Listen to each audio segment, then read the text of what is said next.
What's happening, my peoples? Been a little while since I've been able to talk with you guys about boxing. Been chilling out here in the studio doing some studio work, and got some video edits coming up with guys concerning um, Libinitz versus Peterson. I got a bunch of stuff coming up with some other videos. I'm just chilling here. Did a little exercise today. It's nighttime now where we are. I think it's about 6, almost minutes to 7 now. Got to go out to the store and get some stuff. But yeah, I'm just chilling. I got one more set of reps to do. I've been, trying to get myself in some shape for boxing. Lost some weight. I'm like 164 now. So things are picking up. Still got a rough time since my mom's death, but we still picking up on things. So I'm going to talk a little bit of boxing. There's a lot of stuff that's going on in boxing, so let's talk about it. Let's talk some boxing. First and foremost, uh, looks like Manny Pacquiao may be facing Keith Thurman. That's the kind of buzz that we're hearing. That's a good matchup. That's going to be a good fight. I got Keith Thurman winning that fight if Pacquiao faces Thurman, but Pacquiao could pull off the upset, but I don't know about that. Keith Thurman's a very smart boxer. I see Thurman winning that fight. Um, but I would like to look at that.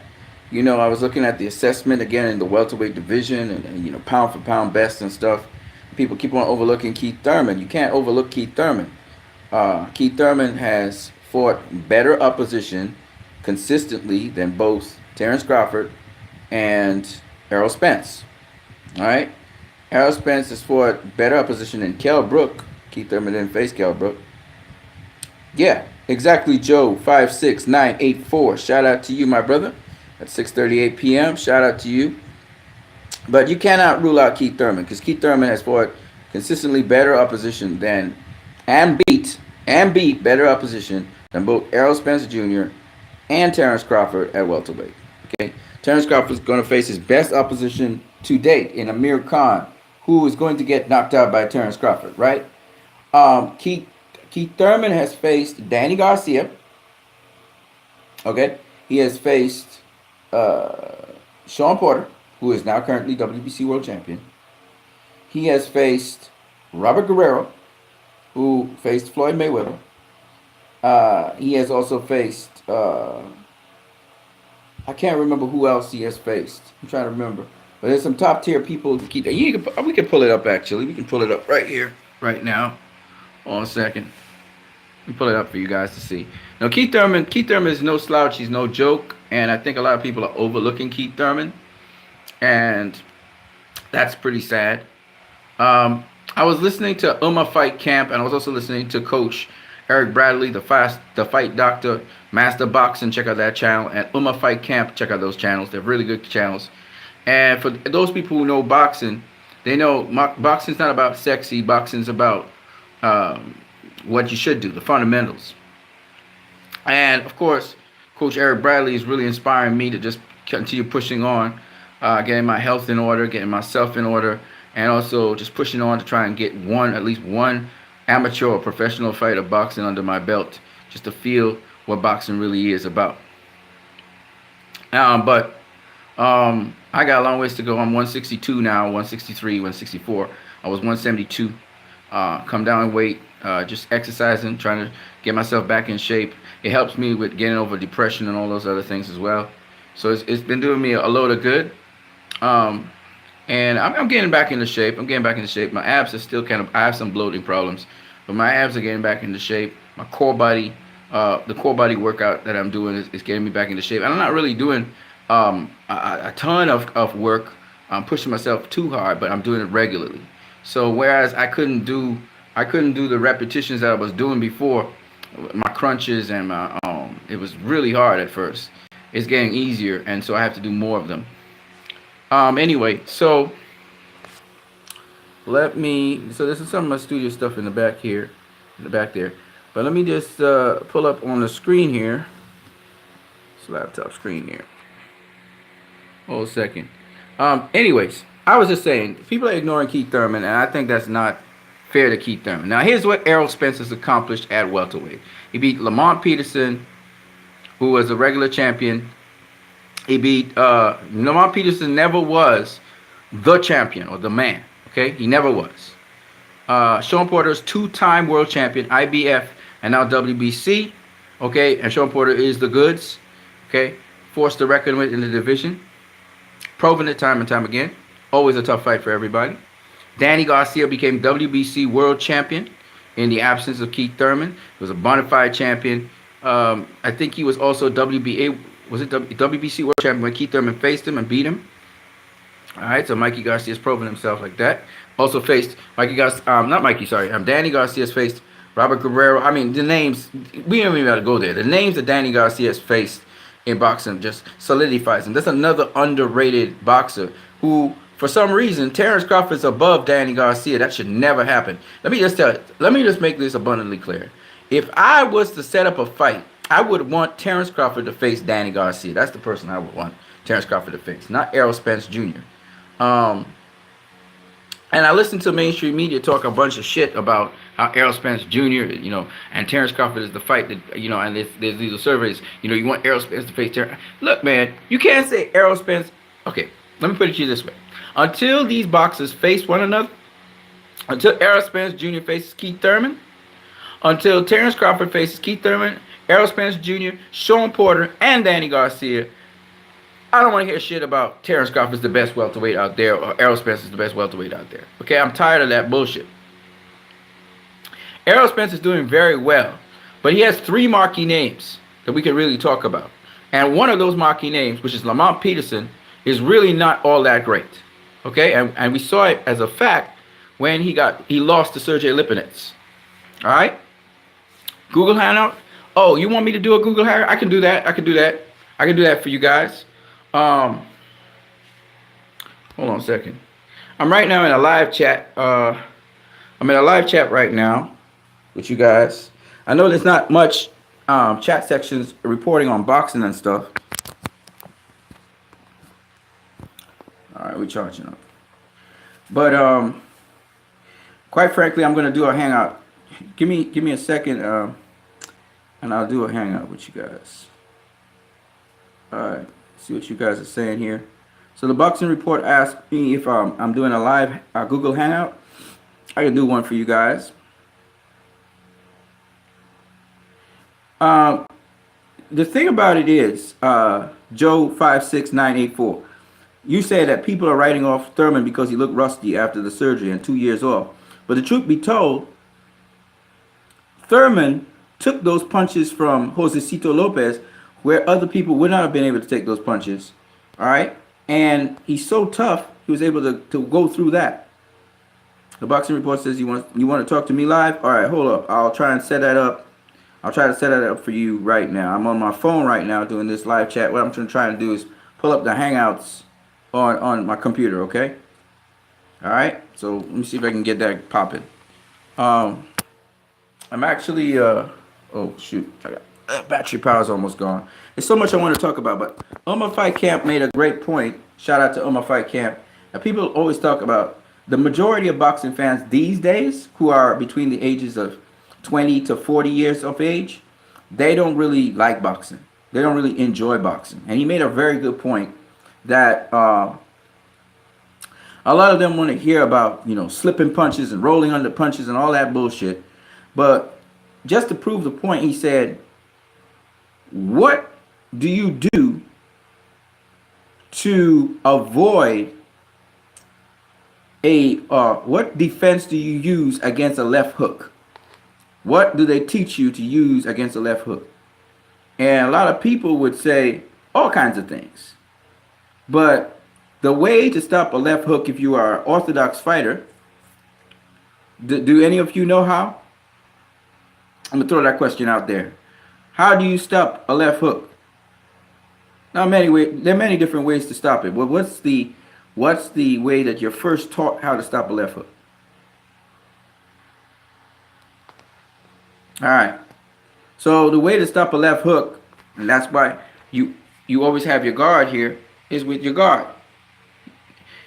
You can parry. Boxing Report, you can parry a left hook, but the way they teach you is to keep your guard here, right? so that when the left hook comes, you catch it.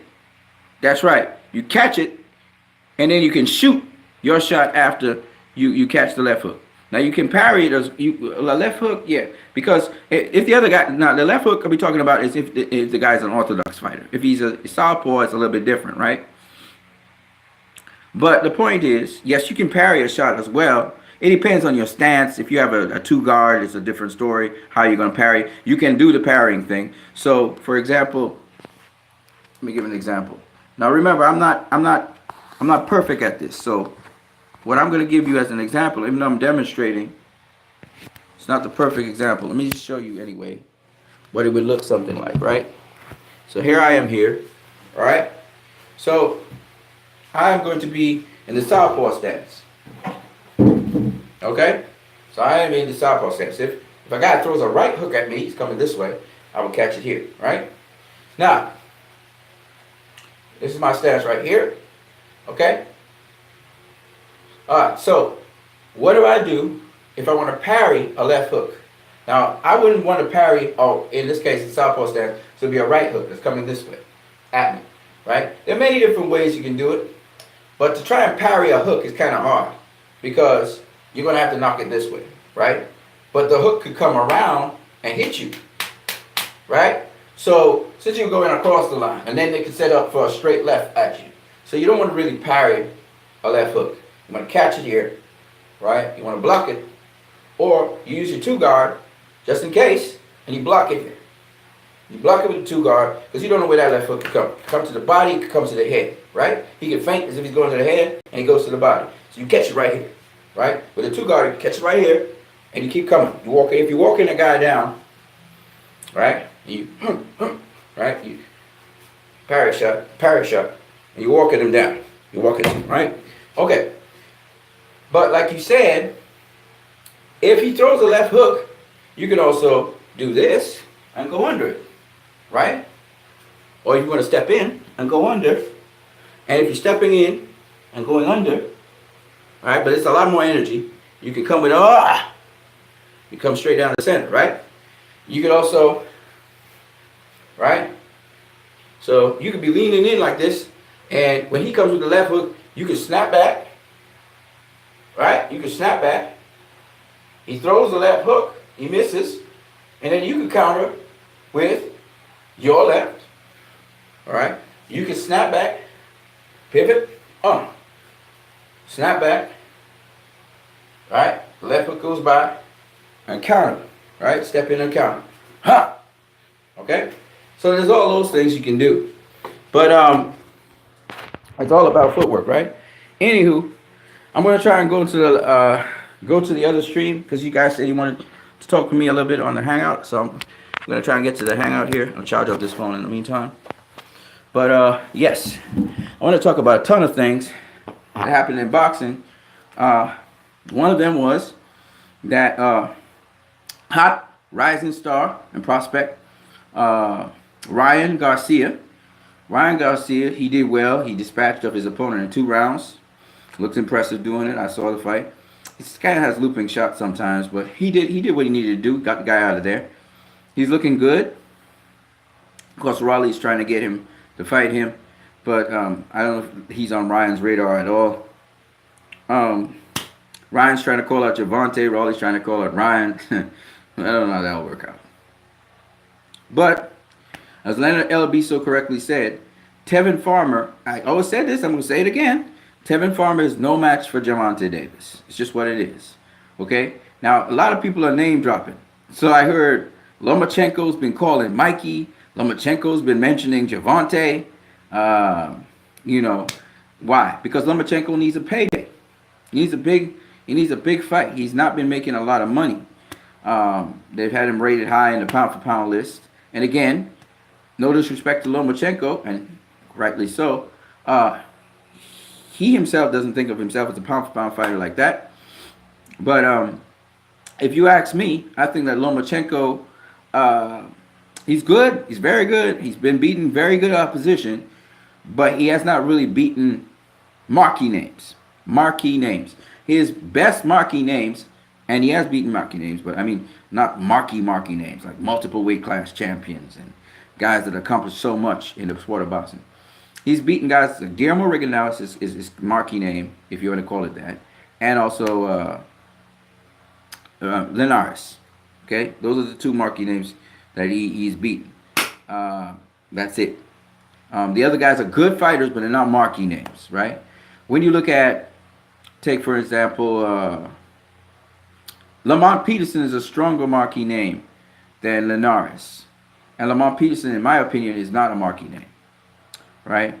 Which leads me to Lipinets versus Peterson. I have some video I'm going to put out, edited video I'm going to put out, comparing that with what Errol Spence has done so far. Guard up, deflect gloves, roll. What's your pound for pound then? My pound for, I don't really have pound for pound lists. And the reason I don't have pound for pound lists, there's a reason really, is because I look at different attributes of fighters, and I don't really look at. Okay, so basically, people are saying that, you know, pound for pound actually means if I was in any weight class, I beat everybody if all things were equal, right? That's what pound for pound means. I personally think that Canelo, if I have to talk about pound for pound list, I think Canelo is pound for pound #1 in the world at this point in time. That's my honest opinion. If you ask me who's going to win the fight between Canelo and Danny Jacobs, I will do it without hesitation. Canelo's going to win that fight. All right? And that's because that's Canelo. Canelo has proven by going up multiple weight classes, beating the opposition in front of him. The only person he's never beaten was Floyd Mayweather. All right? So Canelo has proven that. And the thing about Canelo, unlike, say, Danny Jacobs or Danny Jacobs, Errol Spence, Gennady Golovkin, Lomachenko, and Terrence Crawford, all of those guys have a good, decent reach compared to their opposition. Canelo always has the height disadvantage, always has the reach disadvantage. So that's a special set of skill sets he has to overcome those things and still get to his opponent to land body shots, as well as he can box his opponent on the outside. How does he manage to get those punches in is the question. And I think that just takes a whole other level of skill to be able to do that, right? Because Canelo's always, generally he's the shorter guy, especially in these higher weight classes. He's the shorter guy, and he ain't got the reach like the other guys, and he still gets to them. So I think it speaks volumes about Canelo in terms of pound for pound. I think Canelo beats anybody at almost any weight class. That's my opinion of Canelo. And unfortunately, guys like Danny Garcia, Canelo Alvarez, even Keith Thurman now, who's getting bashed, these guys, because they're not always getting knockouts, because they're mostly boxers and they really deal with boxing, these guys are getting by reps. They're saying Canelo always getting a nod by the judges. I just don't agree with that. I've told people from a long time ago, I said Adelaide Bird called it like how I called it. The first fight I thought was 9-3. I thought Canelo beat Golovkin soundly, outboxed him, made Golovkin miss. It was like Floyd Mayweather in there. It was like Golovkin was hitting air, okay? The touch jabs that Golovkin was touching Canelo with, they're touch jabs. It's trying to range finding. He used a touch jab, and then he would try and use his power punches, and he would miss every time, showing you how good Canelo was in the first fight. In the second fight, Canelo said, look, man, I'm not taking a step back. And he walked down Golovkin. He walked his ass down, got to his body, beat him up, and Golovkin's face showed it, and still people said, oh, Golovkin won that fight. That's when you have a biasness. There's nothing. Canelo did two different things. First, he outboxed him by carrying him around the ring and outboxed him. All right? Pushed him back a bit in the fight too, but he outboxed him. Golovkin wasn't landing nothing. He had a good round in round 9 in the first fight. Second time around, he beat up Golovkin. He had pushed him back. Why? Because Golovkin doesn't really know how to fight going backwards. People were saying Golovkin was out jabbing Canelo going backwards. Well, where was Canelo's bruised face? Where was Canelo? If that jab was working so well that it could say, then Golovkin should have kept Canelo off of him and beat him up just like how he beat up what's that guy's name? The Canadian dude, right? David Lemieux. He beat up David Lemieux. He didn't beat up Canelo. So what happened? All right, let me see what you guys are saying in the chat anyway. So yeah, my #1 pound for pound fighter, if I was to talk about pound for pound list in the world today, even though he has 1 loss on his record, is Canelo Alvarez. He got that resume. He done things that nobody else has done. No other Mexican fighter has done that. We don't have Mexican fighters who have accomplished super middleweight, got 2 titles, one in middleweight and super middleweight. Canelo had 2 titles, one at super welterweight, and he had a middleweight title. You remember that? He had the WBO and then he had the WBC. This son of a gun is something else, man. Canelo been doing some crazy stuff, okay? And you know, it's sad. It's sad when people cannot appreciate boxing, right? They can't appreciate boxing, right? But it is what it is. You know, people see certain things. They don't understand what's going on. They just don't understand what's going on. So it is what it is. So that's Canelo. If I were to talk about second on my pound for pound list, who would it be? I don't really do pound for pound, but I'm just looking at the resume, the level of competition and stuff. I would say this one's maybe a tough one. It wouldn't be Danny Garcia, but it could have been Danny Garcia if he had gotten one win out of the 2 fights with the major guys.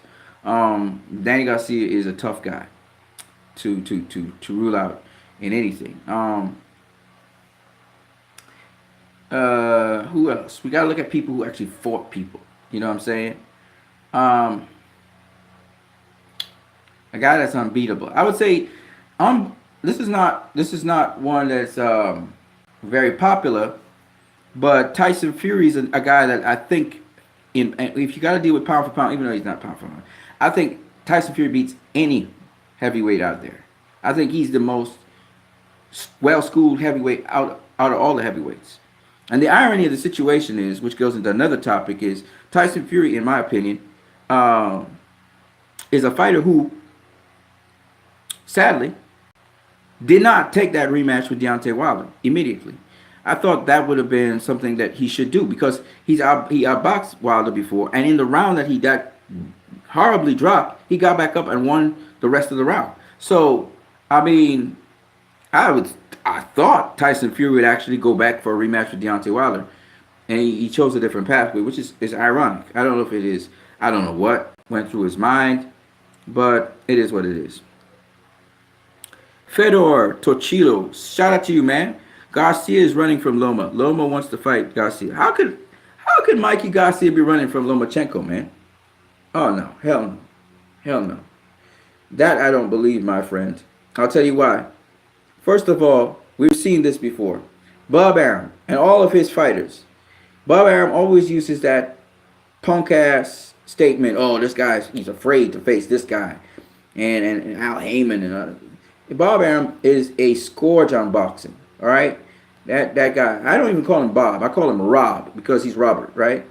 And he's robbing boxing of the joy in it. And people saying, "Oh, Bob Arum is so good," and I fuck Bob Arum. I told you, fuck him. I don't give a care what anybody says. You know, I listen to Leonard Ellaby and all those guys. Fuck Bob Arum. That's my opinion. You know, I'm sticking to it. Mikey wanted to face Loma, and Bob Arum didn't allow that to happen. And Bob Arum also was blocking Mikey from having other fights. So Mikey now is his own boss. He got through with the court case. All right, he's free.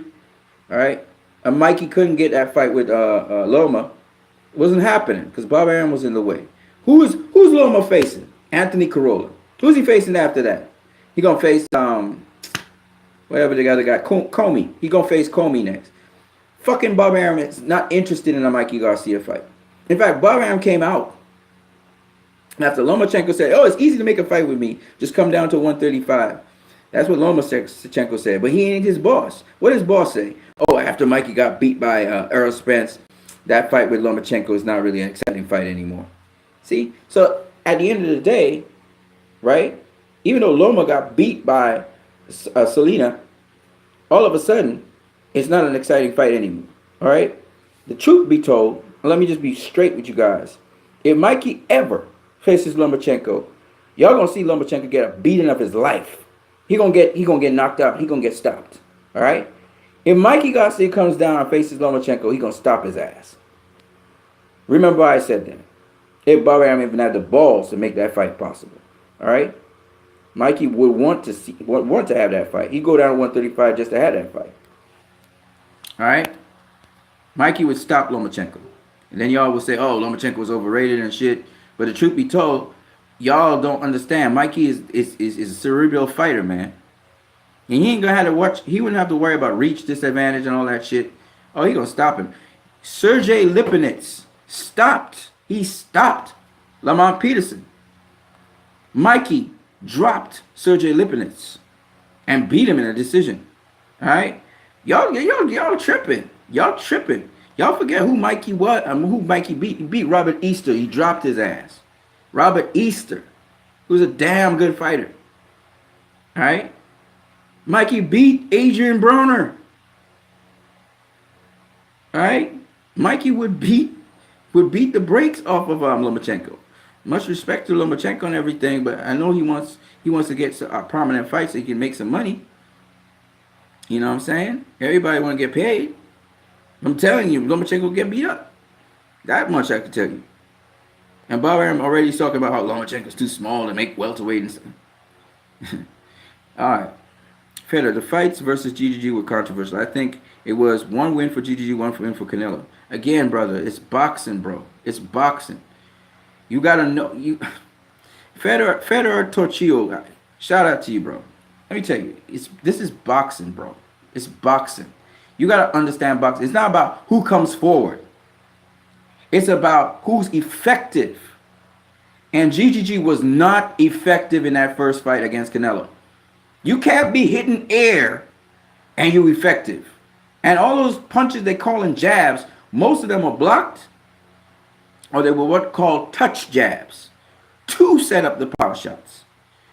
All of his jabs that he was using to try and keep Canelo off of him did not work. He was ineffective. He was coming forward like crazy and he was hitting air. His best round in the first fight was round number 9. Look, I'm calling the rounds. I'm telling you the fight. That's the difference between me and you guys. You guys just talk what everybody else says. You don't watch for yourselves with your own eyes. And then everybody's talking about Adelaide Bird. Adelaide Bird's a damn good judge. And Canelo outboxed his ass. You know who else agrees with me? You know who else agrees with me? King Troy. You know who else agrees with me? Floyd Mayweather Sr. You know who else agrees with me? Floyd Mayweather's uncle, Jeff Mayweather. They all agree with me. Outboxed his ass. Okay, that's what I saw. Now I don't know what you guys know about boxing. I don't know how you guys discern fights. I don't even know how you score rounds. But quite frankly, Canelo, if GGG was winning that fight, guess what would have happened to Canelo? He would have got dropped or he would have got stopped. Because GGG's that kind of fighter.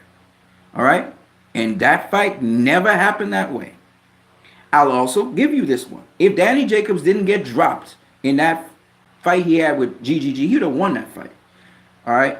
But I can understand why they gave GGG the fight, even though Danny Garcia won most of... Danny Jacobs won most of the rounds of that fight. All right? So once again, the difference between me and you is I actually bring up the points. I tell you how I came to my decision. You haven't told me anything. You just state a statement. All right? And that's the problem with these modern fights. Like I said, like Oma Fight Camp said, like Eric Bradley said, most of the people today don't want to know about boxing. None of y'all are going to go out there and try and train. None of y'all are going to go out there and actually learn or listen to how the sport of boxing is, how it operates in terms of fighting. Y'all just talk. Joe 56984. Bevo wants to fight Canelo. Bevo wants a big fight, and Canelo is the money man. So of course he wants to fight Canelo. But let me just be honest with you. I mean, if Canelo won that fight, but that's not a big money fight for Canelo, if you understand what I'm saying. Canelo right now have big money fights. He got Jacobs, then he got Demetrius Andrade in his division. He should take on him. He should take on Billy Joe Saunders. He got guys in his division, first of all, he could handle before he even thinks of going to Dimitri Bivol. But if Bivol wants to do it, I mean, fine. I mean, Bivol is a good boxer. That would be a challenging fight for Canelo because he's a good boxer, right? But again, Bivol's a guy, he's good, but Canelo got a whole set of other little tricks up his sleeve besides just what Bivol can do. Bivol kind of finds the spaces and gaps in your defense, and he waits to counter you, sort of like, or waits for him to elicit you to jab or something, and then he counters. Kind of like what Lomachenko kind of does. All right, but he's better than Lomachenko. And I like Bivol and everything, and he's really performing well for a light heavyweight because he's not really a light heavyweight. And I think he would be one of the best super middleweights out there if he were to go down to super middleweight. That would be a good fight for Canelo. I'm not gonna lie to you. That's a good challenging fight. But I want to first see Canelo versus Demetrius Andrade, Canelo versus Danny Jacobs before I would see something in another division. In my opinion, that's just my opinion. Against Bivol, that would be a good fight. That would be a good ass fight. I'd love to see that fight. But I just think that Canelo, he got people in this division right there to deal with. You know, if he wants to go up to super middleweight and deal with guys there, he can do that too. If he wants to handle Bivol, fine. But, you know, Bivol has become world champion very recently. And so I don't know about that. Fedor Torchillo says, some people get blood faces easy and other people don't. You can't judge a fight by looking at the face. Well, first of all, Gennady Golovkin hasn't had a blood face ever until he faced Canelo. All right? So, to say that he gets cut easily or his face gets bloody easily is a lie. And then second of all, Canelo, everybody knows, but GGG is tough, okay? But it shows how hard Canelo was punching GGG. He a tough dude. I'll give him that. He's tough. You're not going to just knock him out like that. But you can't take that punishment fight after fight after fight. He had 3 hard fights. Danny Jacobs beat on his ass, okay? He got the most amount of beating up ever with Danny Jacobs. Then Canelo came and beat on his ass. Then Canelo came and beat on his ass even more in the second fight, pushing his ass back too on top of that. And so his face got bloody. All right? You take it, that's 3 grueling fights. You just got your ass beat 3 times. 3 times he's been beaten by Canelo and Jacobs. All right? That's why those two are facing each other, not GGG. And people can say whatever they want, and they can build whatever propaganda they want. It's bullshit, in my opinion.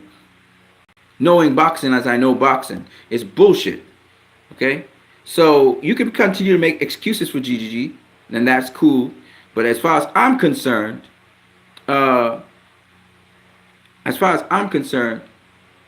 lost 3 fights in a row. Okay? And it's not because he's old or anything like that. It's because he stepped up in competition and he got his ass beat. Now, I personally thought Danny Jacobs beat GGG, but I understood why people thought that GGG won because he dropped Jacobs and they thought that was the difference.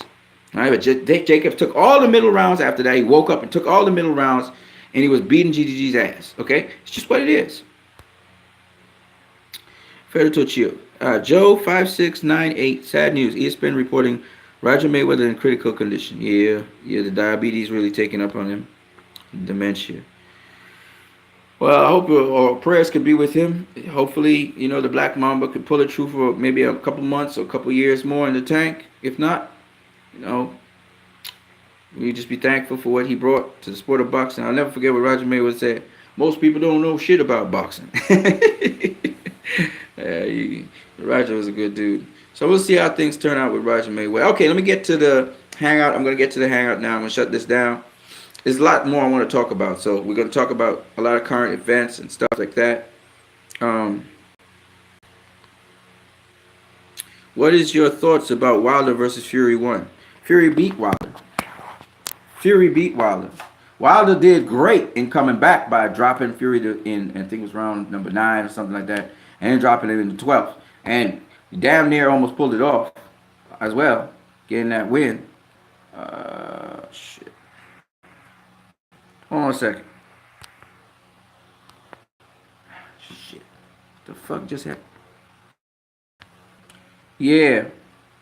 Fury won that fight. Fury won that fight. Anybody who knows boxing understands that. You can't outbox an opponent for 10 rounds, right? You can't outbox 10 or 9 rounds, even if it was 9 rounds. You outbox this guy for 9 rounds, he dropped you in 2 rounds, right? So if you outbox him for 9 rounds, that means, let's say you outbox him for 10 rounds. That's 116 to 1, I think it's 116 to 110, something like that. It would have been 115 to 111 if he won 9 rounds. So let's say we give Wilder 3 rounds, right? Wilder still ain't winning that fight, even though he dropped him twice. So no, Wilder didn't win that fight, but it's cool. I mean, that's why I wanted to see the rematch. And Fury just fucked it up by not having the rematch, which I should have just had it, man. Should have just had it, but it is what it is. Who you got, Wilder or AJ? In a fight with Deontay Wilder versus Anthony Joshua, I got Wilder. Wilder will stop Anthony Joshua. Right now, I think Baby Miller's going to give Anthony Joshua all he can handle. People are really underestimating Baby Miller. So I think Baby Miller's going to go in there and give Joshua the work. Hopefully Joshua can make it through if he doesn't get stopped. And Wilder, people just don't understand. Again, a lot of people just don't understand boxing. Wilder can box. You don't become an Olympian and get a bronze medal if you can't fucking box. Now, when he gets you hurt, he crashes you and he gets wild. Hence his name, Wilder. Okay? But in terms of Wilder being a guy that can't box, no, he can box. Just a Tyson Fury will always make you look stupid. Tyson Fury will always make you look stupid. So if he faced Klitschko, Klitschko couldn't do shit. Wilder at least dropped him twice. You know what I'm saying? But now Fury's that kind of dude. That kind of dude. And he got the height and reach and he uses it. So I don't think people should judge Wilder on this fight with Fury. Fury's that good that he'll make you look stupid. He'd make AJ look like a punk. He'd make AJ look stupid too. Fury would beat AJ. Just what it is. He'll make him look even stupider than Wilder because AJ will not be able to throw anything and land anything. As textbook as everybody say AJ is, Fury outboxed his ass. All right? Wilder did very, very well. He found a way. He reminded me of Gabe Rosado. Found a way to get to Fury. Big Baby gets stretched. Okay. All right, remember what I said, right? You say Big Baby gets stretched. Y'all just don't know shit about boxing, man.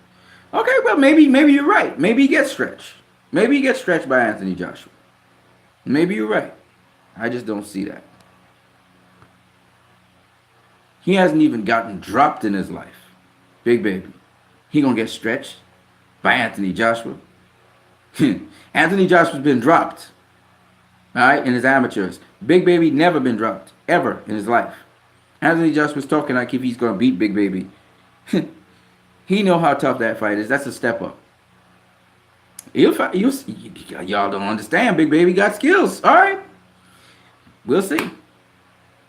Y'all think he gonna get stopped. I just don't understand how you could think that, but okay. Maybe you're right. I don't think so.